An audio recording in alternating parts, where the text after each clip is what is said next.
Hello दोस्तों, स्वागत है आपका हमारे चैनल जीएस सब में। आज हम लोग उत्तर प्रदेश सिपाही परीक्षा जो हो रही है वर्तमान में, उसके मुद्दे में एक पॉइंट है जो मानवाधिकार से है और इससे भी आप देख रहे हैं कि लगातार प्रश्न पे प्रश्न पूछे जा रहे हैं। आइए एक इसका विश्लेषण करते हैं और जानते हैं कि आगामी कौन सा प्रश्न हो सकता है।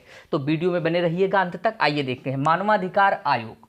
तो मानवाधिकार है क्या, तो इसके बारे में आप पहली चीज़ जान लीजिए। जो आपके यहाँ आर्टिकल 15 है, धर्म, जाति, वंश, लिंग, जन्म स्थान आदि के आधार पर विभेद को निषेध ठहराता है। ठीक उसी अवधारणा को पूरा करता हुआ आपके यहाँ के मूल अधिकार के आर्टिकल 15 को यह अपनी परिभाषा को सुनिश्चित करता है। धर्म, जाति, लिंग, भाषा, राष्ट्रीयता के आधार पर भेदभाव किए बिना सबको समान अधिकार। ध्यान रखिएगा, जन्म स्थान के आधार पर यहाँ पर राष्ट्रीयता है, ये दो अंतर है। अच्छा, दूसरी चीज़ क्या है कि दक्षिण अफ्रीका के महात्मा गांधी, जिन्हें दक्षिण अफ्रीका का गांधी कहा जाता है, नेल्सन मंडेला जी ने एक वाक्य दिया था कि लोगों को उनके मानवाधिकारों से वंचित करना उनकी मानवता को चुनौती देना है। तो ये मानवाधिकार का बेसिक कॉन्सेप्ट है। आइए आगे जानते हैं कि मानवाधिकार आयोग एक राष्ट्रीय स्तर का होता है और दूसरा अंतर्राष्ट्रीय स्तर का होता है। जो अंतर्राष्ट्रीय स्तर का मानवाधिकार है उसे क्या कहते हैं? Universal declaration of human rights.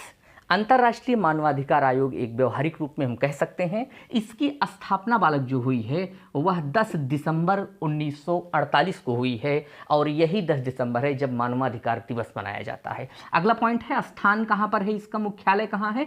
तो पेरिस में है। यूएन की 183वीं बैठक में यह जो है फैसला लिया गया था। चूँकि आप देखें कि इसकी स्थापना 1948 में हो रही है, तो 1939 से 1945 तक वर्ल्ड वार चला था, जिसके कारण लोगों के अधिकारों की रक्षा करने के लिए एक ऐसे आयोग का सृजन करना बेहद ही महत्वपूर्ण हो चुका था। आगे यह है कि 1991 पेरिस बैठक में इसका फैसला लिया गया पेरिस में और इसलिए इसे पेरिस सिद्धांत भी कहा जाता है। अगला, इसके वर्तमान अध्यक्ष एक अध्यक्ष होते हैं और 5 पूर्णकालिक सदस्य होते हैं, 2 अंशकालिक सदस्य होते हैं, डीम्ड सदस्य। अच्छा, वर्तमान में इसके अध्यक्ष कौन है? उमर जिनीवर हैं। कौन है? उमर जिनीवर है। आगे इसमें ध्यान रखिएगा, आपके लिए एक प्रश्न है कि UDHR universal declaration of human rights के प्रथम अध्यक्ष कौन थे?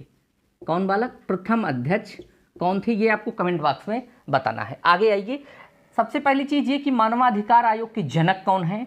तो प्रोफेसर हैनकिंग हैं और यह एक गैर संवैधानिक संस्था है, यानी इसका जिक्र किसी भी राष्ट्र के संविधान में नहीं है। यह सांविधिक संस्था है। राष्ट्रीय स्तर के मामले में यदि हम देखते हैं, सांविधिक संस्था का मतलब ये हो गया कि संसद की संस्तुतियों के आधार पर इसका गठन किया गया है। ध्यान रखने योग्य बात एक इसमें यह है, इसमें 30 अनुच्छेद हैं और 8 अध्याय के साथ 43 धाराओं का जिक्र है। ये मोटा मोटा मैंने यहाँ पर अनुच्छेद दे दिया है और इसके बाद जो है आपके लिए और जो महत्वपूर्ण हो वह भी प्रोवाइड कर दिया जाएगा ग्रुप पर। अच्छा, दूसरी चीज़ है कि प्रारंभ में ये अंग्रेजी और फ्रेंच भाषा में था, आगे चल करके 2023 तक यह 500 विभिन्न भाषाओं में अनुवाद किया जा चुका है इसका। अच्छा, ये हो गया कि जनक कौन है, कैसी संस्था है, स्थापना कब हुआ है, दिवस कब मनाया जाता है, पूरा नाम क्या है, किसने क्या कहा है, परिभाषा क्या है इसकी। अब राष्ट्रीय स्तर पर आओ चर्चा कर लेते हैं।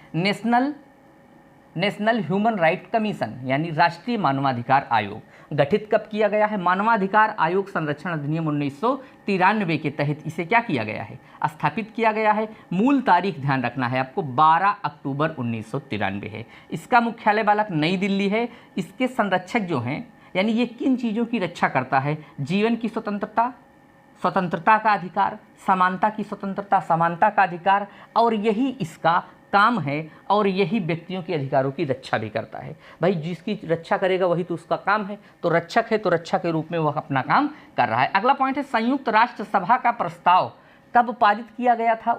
मतलब परिषद का, जैसे ये तो आयोग हो गया मानवाधिकार आयोग, तो एक इसके अंतर्गत एक संस्था काम करती है जिसे मानवाधिकार परिषद कहा जाता है। तो मानवाधिकार परिषद की स्थापना बालक 15 मार्च 2006 की हुई है। यह प्रश्न सिपाही में पूछा जा चुका है। अगला पॉइंट है कि इसमें अध्यक्ष कितने हैं? सदस्य कितने हैं आदि प्रश्न। तो आइए चर्चा करते हैं। बालक, अध्यक्ष एक होता है, इसमें सदस्य जो पहले होते थे सदस्य वह कितने होते थे? 4 सदस्य होते थे पूर्व में, लेकिन वर्तमान में कितने सदस्य हैं? 5 सदस्य हैं। एक चीज़ और है कि इसमें 7 पदेन सदस्य होते हैं, तो 7 + 5 12 और एक अध्यक्ष, यानी कुल व्यक्तियों की संख्या इसमें अध्यक्ष सहित 13 होती है। और वर्तमान में अरुण कुमार मिश्र राष्ट्रीय मानवाधिकार आयोग के अध्यक्ष हैं। ध्यान रखिएगा, राष्ट्रीय मानवाधिकार का अध्यक्ष वही हो सकता है जो सुप्रीम कोर्ट का रिटायरमेंट जज हो, उसके अलावा कोई नहीं हो सकता है। अच्छा, इनकी नियुक्ति कैसे होती है? तो ध्यान रखिएगा, अध्यक्ष एवं सदस्य दोनों की नियुक्ति कौन करता है? राष्ट्रपति जी करते हैं। राष्ट्रपति डायरेक्ट तो करेगा नहीं, किसी न किसी की संस्तुतियों पर करेगा। तो संस्तुति समिति होती है एक, जिसमें 6 सदस्यीय चयन समिति कह देते हैं होते हैं, जिनकी सिफारिश पर राष्ट्रपति क्या करता है? अध्यक्ष और सदस्यों की नियुक्ति करता है। तो ये 6 लोग कौन हैं? प्रधानमंत्री है, गृहमंत्री है, लोकसभा अध्यक्ष है, विपक्ष का नेता राज्यसभा का, और विपक्ष का नेता लोकसभा का, और राज्यसभा का उपसभापति। ध्यान रखिएगा, सभापति नहीं है, उपसभापति है। ये पॉइंट यहाँ क्लियर हुआ। अच्छा, अगर पूछा जाए कि राष्ट्रीय मानवाधिकार के प्रथम अध्यक्ष कौन थे? कौन प्रथम अध्यक्ष? तो ध्यान रखिएगा बालक, रंगनाथ मिश्र थे। कौन था? रंगनाथ मिश्र। और कब थे? 1993 में थे। एक पॉइंट ऐसे ओरल आप ध्यान दे लीजिए, राष्ट्रीय महिला आयोग की स्थापना कब की गई थी?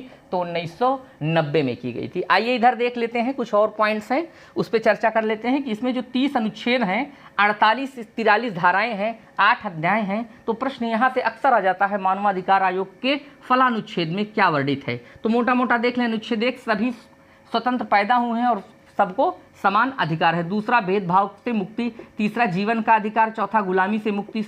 जो महत्वपूर्ण है वही लिखे हैं, लगातार नहीं लिखे हैं।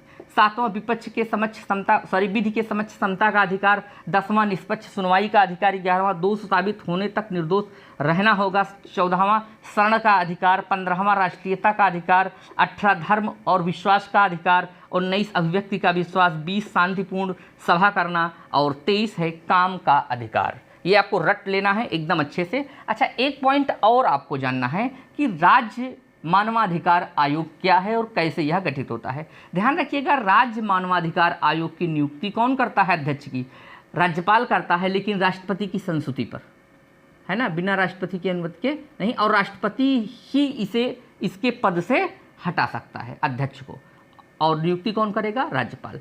6 सदस्यीय चयन समिति की सिफारिश पर राज्यपाल नियुक्त करता है। 6 सदस्यों में होते कौन हैं? मुख्यमंत्री, राज्य गृह मंत्री, विधानसभा विपक्ष का नेता, विधान परिषद विपक्ष का सभापति, और वही नेता हो गया सभापति और उपसभापति। ये 6 लोग होते हैं। अच्छा, उत्तर प्रदेश मानवाधिकार आयोग का मुख्यालय कहाँ है बालक? तो लखनऊ में है, और इसकी स्थापना 7 अक्टूबर 2002 को हो रही है। ये था मानवाधिकार से संबंधित महत्वपूर्ण फैक्ट, जो आप जिनका भी एग्जाम 23 और 30 और 31 तारीख को है अगस्त में, वह इसको अच्छे से पढ़ करके जाएं। क्योंकि एक प्रश्न जैसे दिवस का पूछ चुका है कि दिवस कब है इसका, और पूछ चुका है कि मानवाधिकार परिषद की स्थापना 2006 में। तो इस तरीके के प्रश्न पूछे जा चुके हैं। अनुच्छेद भी पूछ लिया है आपकी सिपाही में ही 18 वाला। तो ये मोटा मोटा एक बेसिक कॉन्सेप्ट है, इसको क्लियर कर लीजिए। बाकी आपको जिस चीज़ की ज़रूरत हो, लग रहा हो कि ये प्रश्न 30 और 31 तारीख को आ सकता है, कमेंट बॉक्स में बताइए, उसका वीडियो आपको प्रोवाइड कर दिया जाएगा। तो इसका स्क्रीनशॉट ले लीजिए